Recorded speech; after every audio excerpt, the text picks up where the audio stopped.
good win for Illinois. But they really forced the action in the second half and took control of the game. Just by evidence of their second half free throw numbers, they were much more aggressive.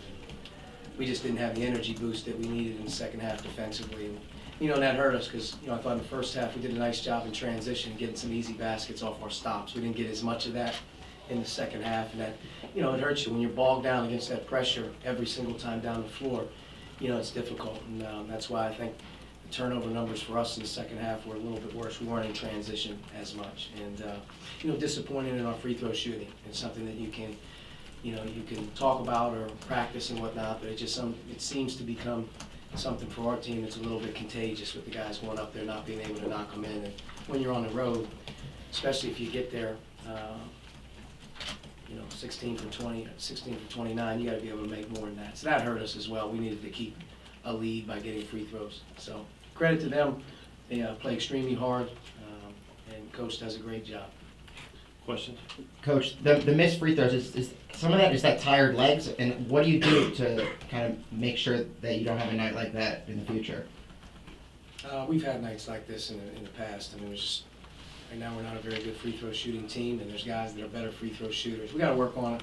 Like I said after the game to some guys, if you're struggling from the line, you got to have some pride on your individual game, and you got to get in the gym a little bit more. So we'll get in the gym a little bit more, and we'll keep working on it. Archie, over here.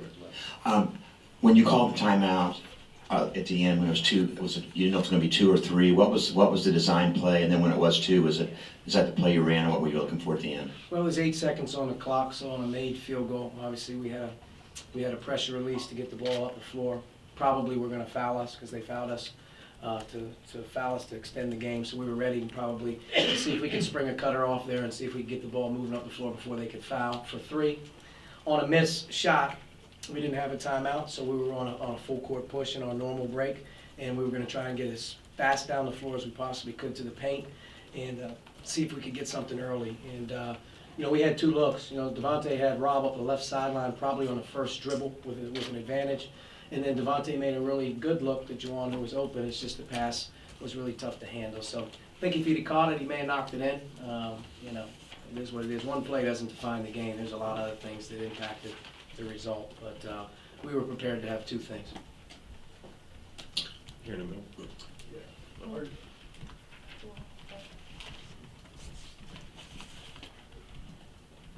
Yeah, Archie, how did the 48-hour road turnaround impact preparations as well as execution in it?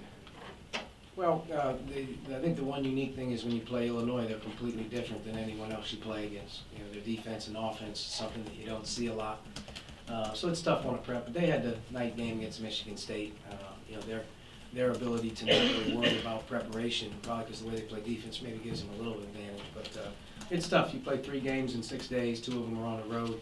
I thought definitely I could look at some of our guys and our toughness on the ball and just some of our energy level defensively. We weren't as good. So, fatigue plays a role. But, you're on the road. You got to find a way. And, for us, I thought we did a nice job preparing for what we had to do, especially in the first half. I thought we executed on both sides pretty well. Second half, not so well. I guess, Archie, back here, sorry. Did you feel like the ball pressure in particular kind of got your guards out of sync in the second half? Was that fair? Their defense versus our guards? Or yeah, their ball pressure. So. Yeah, I think their pressure was up. You try to keep it spaced as much as possible. I thought they played their ball screen defense a little bit different there later in the game, which kept us a little bit more stagnant. But without question, I thought, our guards weren't as good in the second half of handling it as much as we probably needed to. And, we had some easy ones we could have knocked in as well.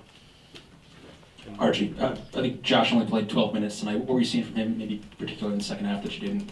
It wasn't nothing that Josh didn't do. It was a lot. I thought Devontae, especially early, was the one guard on our team that was really getting other guys involved. He was getting off screens. He was getting the ball to the paint. And, by evidence of, early on, he had some really good passes. And I thought he gave us a better option at that time, and we kind of wrote it out. But, Josh is fine. He'll be back at it.